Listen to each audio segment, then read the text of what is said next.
Hey, what's up folks? Welcome to Ontario History Vlogs. Thank you very much for tuning in.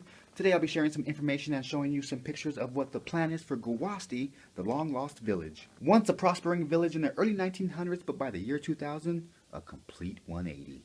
Since the early 2000s, the perimeter has been blocked off, no one is allowed on the property, and a significant amount of buildings have been destroyed. Many of us have noticed for well over a decade and wondered, what's the deal? I don't know why there hasn't been anything done just yet, but in the description below is a link to a very interesting story by the Fiduciary Factor. Regardless of what you hear or read, the truth is, we all want to know what's going on with Guasti. Recently I found some information and pictures, and I really hope to the heavens that this plan is viable.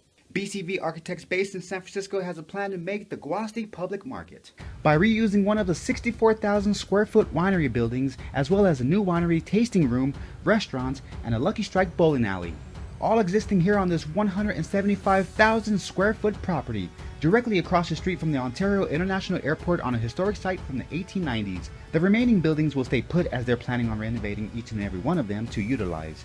Clearly a project well overdue, but at least now there's a ray of hope. A sharp distinction from other establishments here in Ontario, as the interior looks very similar to its heydays.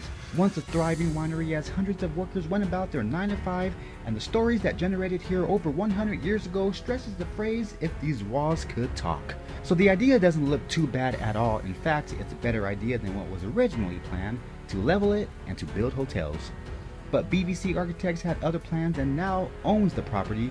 It's just a matter of time to see what will happen. So let's just keep our fingers crossed and hope for the best. And I personally believe, since it's right across the street from the airport, that if this place does come about, it will do well. So it's good to know that there's a plan out there to restore these historic buildings. Let's just see if it truly happens. Because I don't know, it's been a long time. I mean, we're talking about 20 years.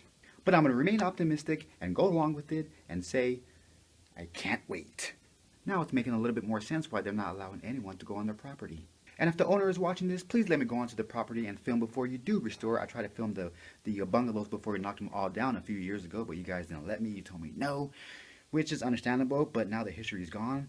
I couldn't document it, and there was no reason to tell me no. I'm just trying to film to show the people, yo. Compose yourself, okay? I'm good.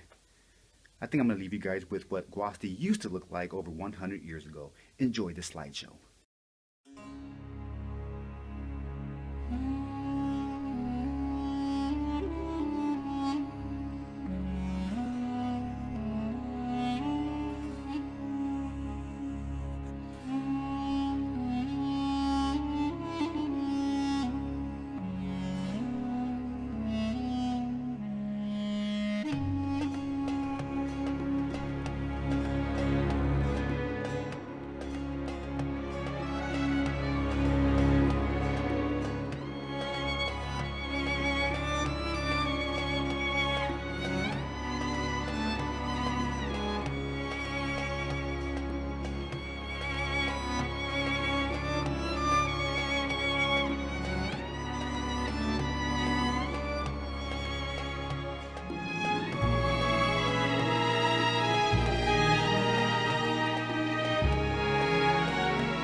Alrighty folks, that will conclude this vlog. I appreciate you all watching. I'm Jerry James with Ontario History Vlogs, reminding you to live, learn, and to explore. Until the next time, see ya!